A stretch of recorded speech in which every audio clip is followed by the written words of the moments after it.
Om Sai Ram. He was wonderstruck.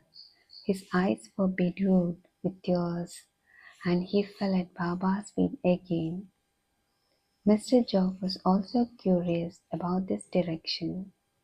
Baba wanted by his words to create faith and devotion in Cholka's mind.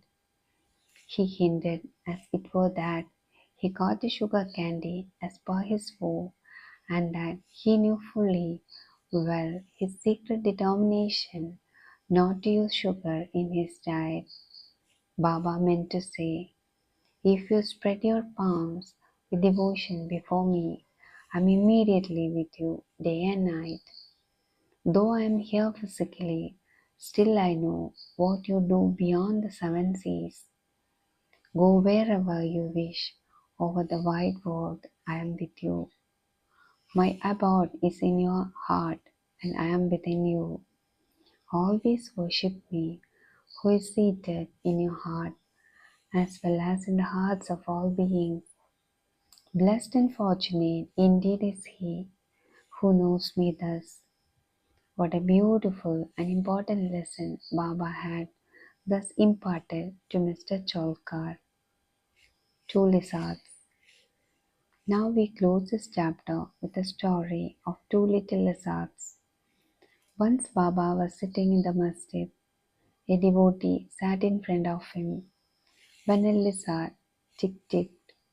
Out of curiosity, the devotee asked Baba whether this ticking of the lizard signified anything good or was it a bad omen. Baba said that the lizard was overjoyed as a sister from Aurangabad was coming to see her. The devotee sat silent, not making out the meaning of Baba's words. Immediately, a gentleman from Aurangabad came on horseback to see Baba. He wanted to proceed further, but his horse would not go as it was hungry and wanted crumbs. He took out a bag of crumbs from his shoulders to bring crumbs and dashed it on the ground to remove dirt. A lizard came out from there and in the presence of all climbed up the wall. Baba asked the questioner devotee to mark her well. She at once went strutting to her sister. Both sisters met each other after a long time, kissed and embraced each other, whirled round and danced with love. Where is Shirdi and where is Aurangabad for the lizard?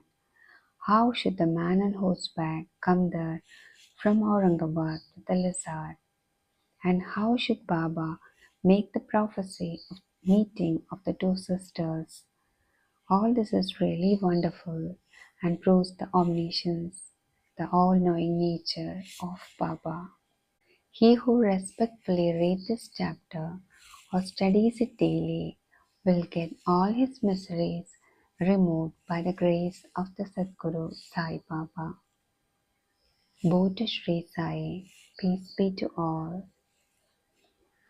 Chapter 16 and 17. Kyuk Brahma Gyan. These two chapters relate the story of a rich gentleman who wanted Brahma Gyan quickly from Sai Baba. Preliminary. The last chapter described how Mr. Cholka's vow of small offering was completed and accepted.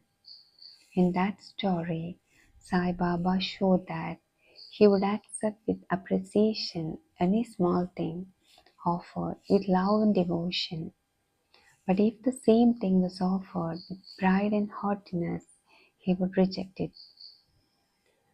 Being himself full of Satchit Anand, pure consciousness, knowledge, and bliss, he did not care much for mere outward formalities, and if an offering was made in a humble spirit, the same was welcome, and he accepted it with pleasure and avidity.